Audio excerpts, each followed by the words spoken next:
नमस्कार. आजचा विषय तुमचा बिझनेस मेहनतीने नाही येस मुळे अडकतोय. कल्पना करा, रात्री 11 वाजले, तुम्ही दिवसभर काम केलंय, कॉल्स, मीटिंग्स, क्लायंट्स, मेसेजेस, आणि दिवसाच्या शेवटी तुम्ही स्वतःला विचारता, आज काय अचीव केलं? आणि उत्तर येतं, काही खास नाही. हे फक्त तुमच्यासोबत नाही, हे हजारो बिझनेस ओनर सोबत रोज होतंय. तुम्ही मेहनत करताय, बिझी आहात, पण ग्रोथ नाही. का? कारण तुम्ही प्रत्येक गोष्टीला येस म्हणता. क्लायंट म्हणतं थोडं एक्स्ट्रा काम करा, तुम्ही येस.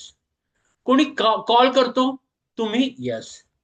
कोणतं रॅन्डम काम समोर येतं, तुम्ही येस. आणि हळूहळू तुमचा फोकस संपतो, तुमचा टाइम तुटतो, तुमचा बिझनेस डिरेक्शन हरवतो. हे कळलं नाही तर नुकसान निश्चित आहे. आपण सगळे काय मानतो? येस म्हटलं तर रिलेशनशिप स्ट्रॉंग होतात. पण सत्य उलट आहे. जास्त येस इज इक्वल टू जास्त confusion plus burnout. Successful people, लोक काय करतात माहितीये? ते प्रत्येक अपॉर्च्युनिटीला येस म्हणत नाहीत. ते फक्त योग्य गोष्टींना येस म्हणतात. बाकी सगळ्यांना शांतपणे नो. कारण त्यांना माहित असतं, फोकस नसला तर ग्रोथ होत नाही. एक एंटरप्रिनर होता. सकाळपासून रात्रीपर्यंत काम करत होता. कॉल्स, मीटिंग्स, क्लायंट्स वर्क, पण रेव्हेन्यू स्टॅग्नंट. एक दिवस त्याने अनालाइज केलं. त्याचा 70% वेळ जात होता लो व्हॅल्यू कामात. तो प्रत्येक रिक्वेस्टला येस म्हणत होता. मग त्याने एक रूल ठरवला, प्रायोरिटी नसलेलं काम नो.